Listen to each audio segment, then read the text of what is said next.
오늘도 살아계신 하나님의 은혜가 여러분들의 삶 가운데 함께 하시기를 주님의 이름으로 간절히 축원합니다. 우리 옆에 계신 분들과 함께 인사 나누겠습니다. 보고 싶었습니다. 반갑습니다. 인사하겠습니다. 여러분 한 주간도 잘 지내셨죠?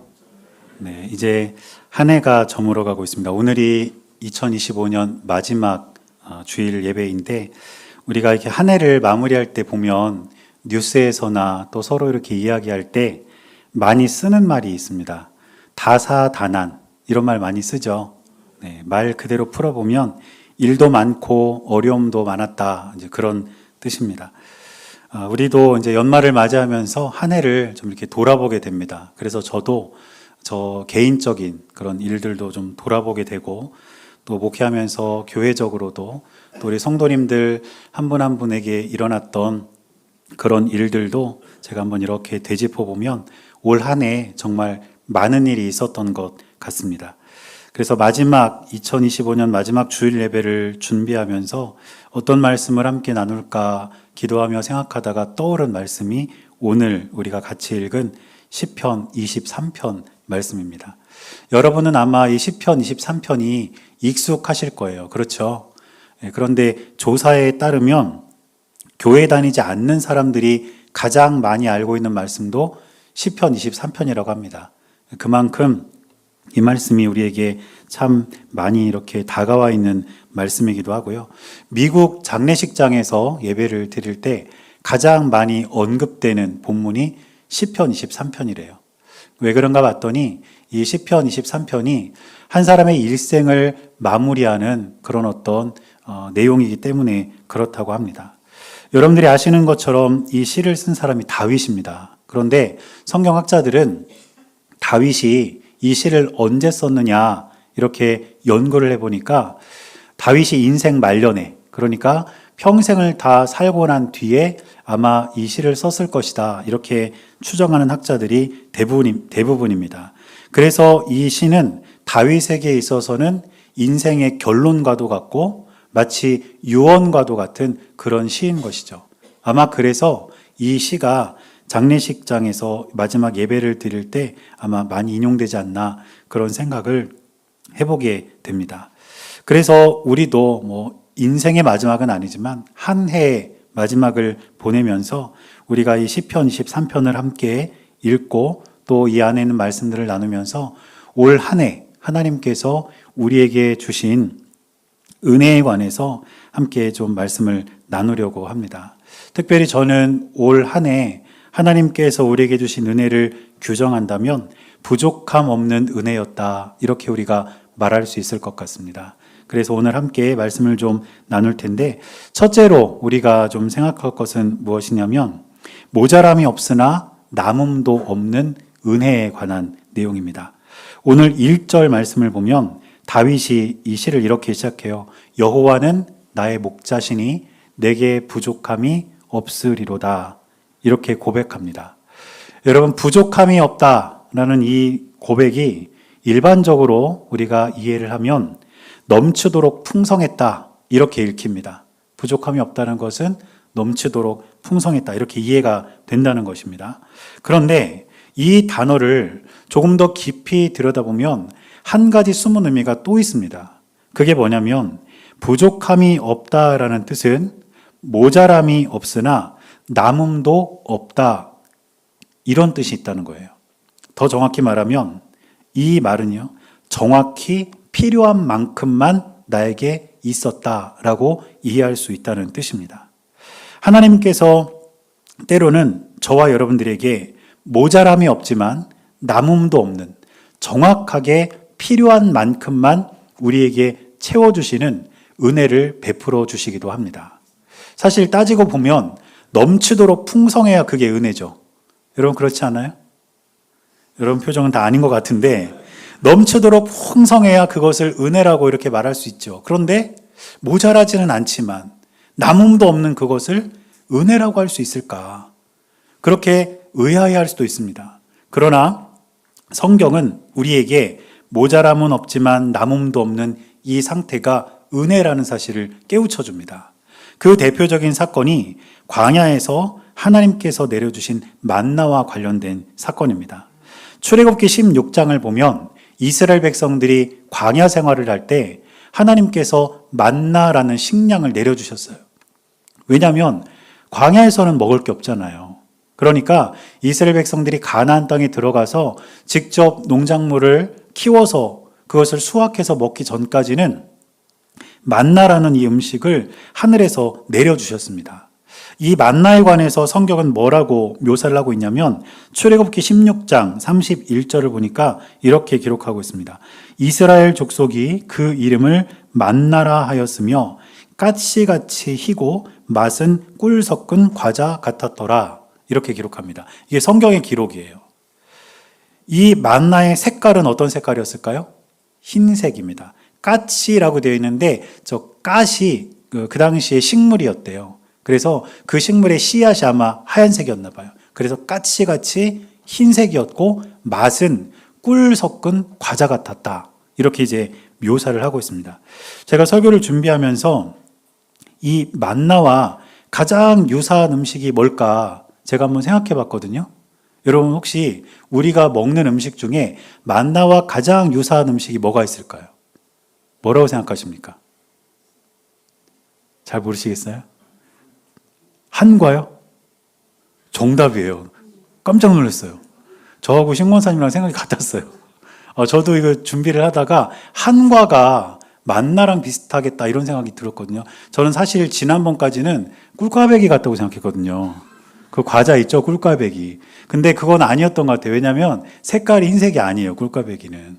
그래서 뭐가 있을까 생각해 봤더니 한과. 한과는 흰색이죠. 그리고 그걸 조청에 막 이렇게 섞어서 이렇게 만들잖아요. 그러니까 아마 한과가 만나랑 제일 유사하지 않을까 이런 생각을 해봤습니다. 그러니까 여러분 생각하실 때 만나가 하늘에서 떨어진다 하면 한과가 막 쏟아지는 걸 생각하시면 될 것 같아요.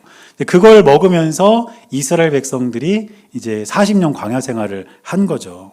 그런데 이 만나에는요, 아주 중요한 원리가 하나 있습니다. 그게 뭐냐면 만나는 매일 먹을 양만 거두어야 했습니다. 그리고 그것을 남겨두면 그것이 상해요. 썩어버립니다. 출애굽기 16장 18절에 보니까 이렇게 기록합니다. 오멜로 되어본 즉 많이 거둔 자도 남음이 없고 적게 거둔 자도 부족함이 없이 각 사람은 먹을 만큼만 거두었더라. 남음이 없고 부족함이 없는 딱 그만큼의 양, 이게 만나의 원리였다는 거예요. 이 만나는 모자라지 않았습니다. 그러나 남음도 허락하지 않았어요. 그날 필요한 그 양만 허락이 되었고 하나님께서 이스라엘 백성들에게 이 만나를 내려주실 때 넘치도록 풍성히 거두라고 말씀하신 게 아니라 모자라지는 않지만 남음도 없는 양만큼만 거두라고 하신 이유는 이것이 하나님의 은혜라는 사실을 매일매일 깨닫게 하시기 위함이었습니다. 만일 이스라엘 백성들이 만나를 넘치도록 거두어요. 그리고 오늘 먹습니다. 남겠죠? 그걸 만약에 내일 먹게 된다면 아마 하나님의 은혜라고 생각하지 않을 거예요. 남았으니까 그냥 먹는 거죠. 하나님의 은혜를 안 주셔도 그냥 남은 거 먹으면 되는 거예요. 그러나 이 만나가 매일매일 거두어야 하는 양식이었기 때문에 모자라지는 않지만 남음도 없는 것이었기 때문에 이스라엘 백성들은 날마다 하나님의 은혜를 구해야 했고 그 은혜를 구함에 있어서 주시는 하나님을 매일매일 의지해야 했습니다. 따라서 모자람도 없고 남음도 없는 이것이 우리에게 은혜인 이유는 이 일을 통해서 하나님을 의지하는 방법을 배울 수가 있기 때문입니다. 여러분, 다른 것이 은혜가 아닙니다.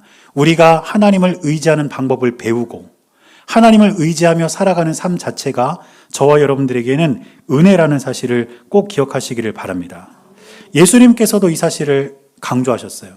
마태복음 6장을 보면 예수님께서 제자들에게 가르쳐 주신 기도가 있습니다. 우리가 흔히 주기도라고 부르는 그 기도죠. 마태복음 6장 11절에 보니까 예수님께서 이렇게 말씀하십니다. 오늘 우리에게 일용할 양식을 주시옵고. 하루 먹을 음식에 대한 기도거든요. 그런데 예수님께서 제자들에게 기도를 가르쳐 주실 때 넘치도록 풍성한 음식을 구하라 이렇게 말씀하지 않으셨어요. 일용할 양식, 딱 오늘 먹을 만큼의 양식을 구하라고 말씀하셨다는 것입니다. 오늘 말씀에 빗대어서 말씀을 드리면 부족하지도 않고 남음도 없는 양만큼을 구하라는 거예요. 그 이유는 무엇일까요?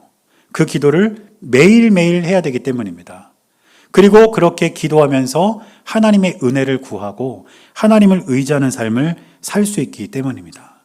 따라서 때로는 모자라지도 않고 남음도 없는 이 상태가 우리가 하나님의 은혜를 구하고 하나님을 의지할 수 있는 가장 좋은 신앙의 모습임을 저와 여러분들은 분명히 기억해야 할 줄 믿습니다. 저도 살아오면서 이런 경험을 해본 적이 있어요.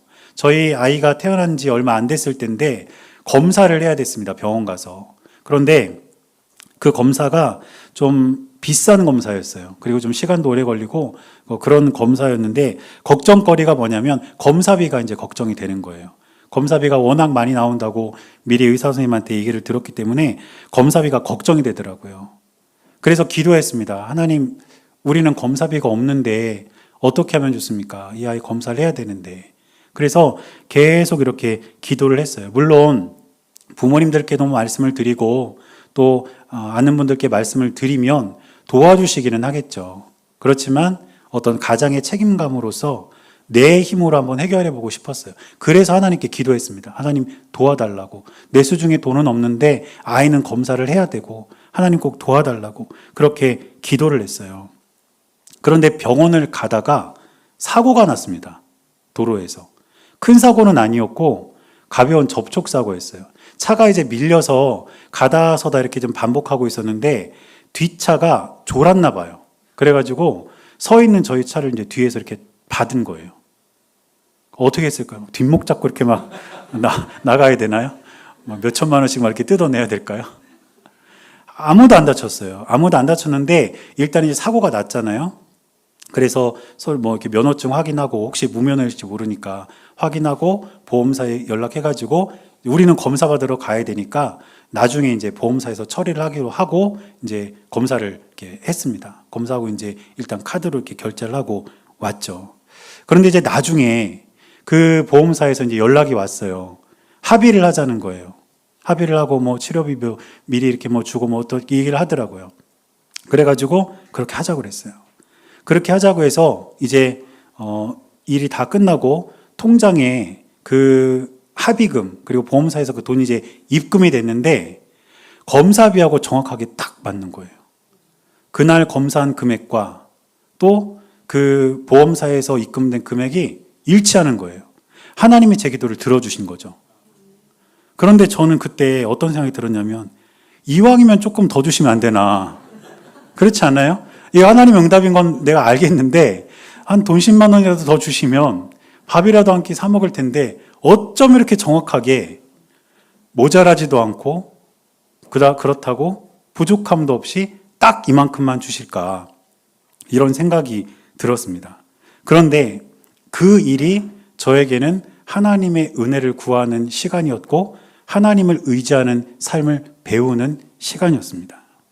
여러분, 우리가 때로는 모자라지도 않고 남음도 없는 그 삶을 경험하는 것은 하나님을 의지하는 방법을 배우는 것입니다. 그런 다음에 하나님께서 저와 여러분들에게 넘치는 은혜를 주실 때 그 넘치는 것이 우리의 교만이 되지 않고 내 힘과 내 의지로 된 것이라고 자만하지 않게 되는 것입니다. 저는 여러분들의 삶이 하나님께서 주시는 풍성한 은혜로 넘쳐나기를 바랍니다. 그런데 그 전에 때로는 모자라지도 않고 남음도 없는 과정을 통해 모든 것이 하나님의 은혜임을 기억하면서 하나님을 의지하는 방법을 배울 수 있기를 바랍니다. 그래서 여러분들에게 넘치는 것도 이것은 하나님께서 주신 것이다. 이것은 하나님의 은혜다. 이렇게 고백하며 믿음으로 살아가는 우리 모두가 될 수 있기를 주님의 이름으로 간절히 축원합니다. 두 번째로 우리가 기억할 은혜는 앞에서 인도하시고 뒤에서 보호하시는 은혜입니다. 오늘 4절을 보니까 다윗이 또 이렇게 쓰고 있습니다. 내가 사망의 음침한 골짜기로 다닐지라도 해를 두려워하지 않을 것은 주께서 나와 함께 하심이라.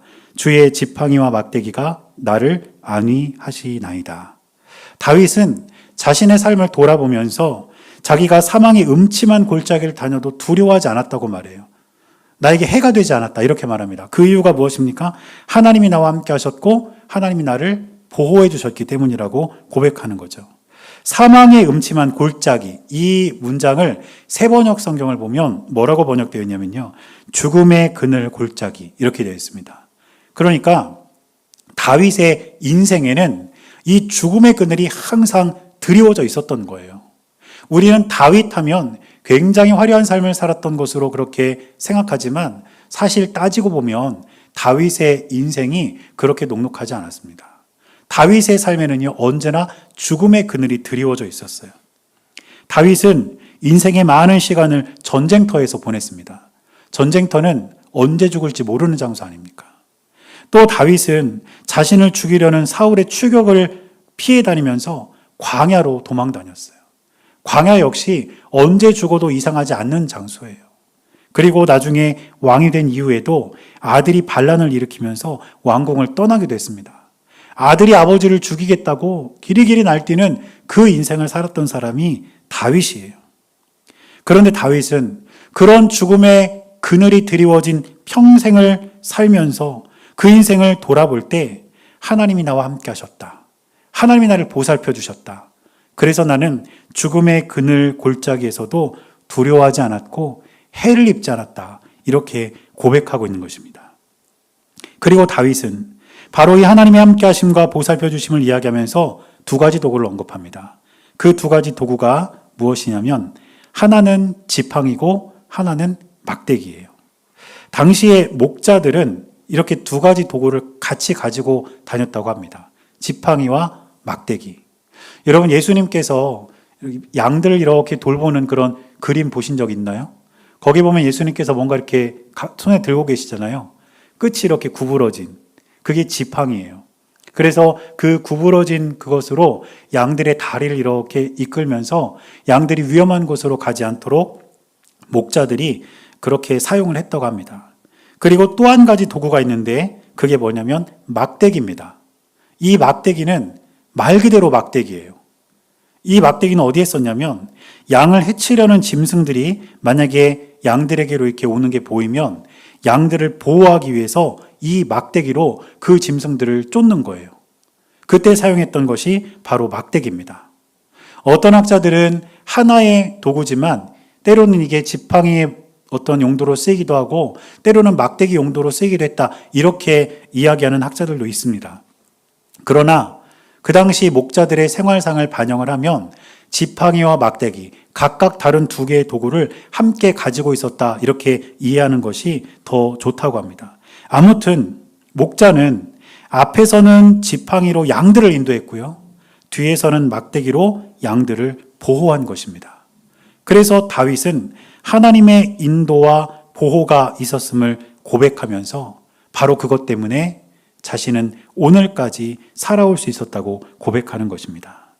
여러분, 하나님의 지팡이와 막대기는 우리에게도 여전히 유효합니다. 하나님의 지팡이는 저와 여러분들을 인도하신다는 사실을 꼭 기억하시기를 바랍니다. 그런데 중요한 것은 그 하나님의 인도하심은 양이 원하는 방향이 아니라 목자가 원하는 방향으로 인도하신다는 거예요. 때로는 우리가 원하는 우리 삶의 방향이 있죠. 그런데 그 방향대로 되지 않을 때가 있습니다. 왜냐하면 그것은 하나님께서 원하시는 방향이 아니기 때문이에요. 그래서 하나님은 때로 하나님께서 원하시는 방향으로 우리의 삶의 방향을 바꾸어서 우리 삶을 인도해 주십니다. 그런데 결론적으로 보면 하나님께서 우리를 이끄시는 방향은 언제나 옳고 그 방향은 언제나 선했던 것을 우리가 깨닫게 됩니다. 그러므로 저와 여러분들의 삶을 하나님께서 인도해 주실 때 내 뜻과 내 의지대로가 아니라 하나님께서 원하시는 방향대로 내 삶을 이끌어 주시기를 기도하는 저와 여러분들이 될 수 있기를 바랍니다. 여러분, 만약에 하나님의 인도하심을 정말 간절히 구했는데 내가 원하는 대로 내 삶이 사라지지 않는다면 하나님께서 여러분들의 삶을 더 좋은 곳으로 인도하고 계신다는 그런 사인이라는 것을 여러분 잊지 마시기를 바랍니다. 저는 그런 경험도 있어요. 저는 고등학교 진학을 할 때 몇 번 말씀을 드린 것 같은데 가까운 곳으로 가고 싶었어요. 학교 멀리 가기 싫었거든요. 그래서 하나님께 기도할 때 그랬어요. 하나님, 친구들도 많이 가고 집도 가까운 곳으로 고등학교 가게 해달라고 그렇게 진학을 위해서 기도한 적이 있었습니다. 그런데 제가 간 고등학교는 버스 타고 1시간 정도 더 가야 되는 학교였어요. 그리고 심지어 그 학교는 매년 제가 나온 중학교에서 매년 한 명씩만 가는 학교였어요. 근데 그 한 명이 누구였냐? 제가 된 거예요. 그러니 얼마나 답답하겠습니까? 그런데 그 학교를 다니면서 그것이 하나님의 인도하심이었다는 사실을 정말 많이 깨닫게 되었습니다. 거기서 좋은 친구들을 만나서 같이 신앙생활도 했고요. 그런 모임들, 그런 어떤 친구들과의 관계가 지금까지도 이어져 오고 있어요. 그 당시 대전 시내 모든 고등학교 가운데 이런 모임을 지금까지 유지하고 있는 학교는 제가 졸업한 그 학교가 유일합니다. 그래서 저는 때로는 내가 원하는 방향이 아니라도 하나님이 원하시는 방향이라면 그 방향이 가장 좋은 인도하심이라는 것을 믿습니다. 여러분들도 하나님의 인도하심을 구하십시오. 그리고 여러분들 뜻대로 되지 않는다면 어쩌면 하나님이 더 좋은 곳으로 여러분들의 삶을 인도하신다는 믿음을 가지고 하루하루를 살아가는 우리 모두가 될 수 있기를 바랍니다. 두 번째 도구는 막대기죠. 하나님의 막대기가 우리를 보호하고 있다는 거예요. 여러분, 목자가 막대기로 양을 위협하는 짐승들을 물리칠 때 그 일은 항상 양이 보지 않는 곳에서 일어납니다. 양이 이렇게 가고 있으면 저 멀리서 짐승들이 막 오는 게 보일 거 아니에요? 그럼 목자는 그 짐승들 향해서 가서 막대기를 휘두르면서 그 짐승들을 내쫓는 거예요. 양들은 몰라요. 목자가 자기들을 위해서 그렇게 짐승들을 쫓고 있는지 모른단 말이에요. 뒤를 돌아보지 않아서도 모르고요. 양은 시력이 좋지 않습니다. 그래서 몰라요. 그러나 모르는 그 순간에도 목자는 끊임없이 양들을 보호하고 있다는 것이죠. 여러분, 하나님의 보호하심이 그렇습니다. 우리가 1년을 이렇게 살아오면서 때로는 우리가 볼 수 없고 때로는 우리가 이해할 수 없는 상황과 방법으로 하나님은 저와 여러분들을 보호하시고 계셨다는 사실을 잊지 마시기를 바랍니다. 제가 어제 말씀 준비를 다 마치고 그런 생각 해봤어요. 1년 동안 하나님이 나를 과연 몇 번이나 보호하셨을까? 나는 모르지만 마치 양처럼 나는 그것을 알 수 없지만 하나님이 과연 나를 얼마나 보호하셨을까? 제가 생각해 봤거든요. 제가 내린 결론은 뭔지 아십니까? 수도 없이 많이요. 수도 없이 많이 하나님이 나를 보호하셨을 것이다. 그래서 오늘까지 내가 이 자리까지 왔을 것이다. 이렇게 제가 생각해 봤습니다. 하나님은 지금도 저와 여러분들을 보호하고 계십니다. 때론 우리가 그 보호하심을 모를 때도 있지만 하나님은 보이지 않는 손길로 우리를 보호하시면서 오늘까지 저와 여러분들을 인도하셨음을 잊지 마시기를 바랍니다. 그렇기 때문에 앞에서 인도하시고 뒤에서 보호하시는 은혜가 우리에게 있다는 것입니다. 마지막 세 번째는 끊임없는 추격과 품어주시는 은혜가 우리에게 있다는 뜻입니다. 오늘 6절을 보면 다윗이 이렇게 기록합니다. 내 평생의 선하심과 인자하심이 반드시 나를 따르리니 내가 여호와의 집에 영원히 살리로다. 시편 23편이 정말 아름다운 시지만 이 6절은 그 중에서도 가장 시적인 표현이 담겨있는 구절입니다. 이 6절을 자세히 보면 다윗은 선하심과 인자하심, 선함과 인자하심은 사랑으로 번역할 수 있는데 이 사랑을 마치 사람인 것처럼 표현하고 있어요.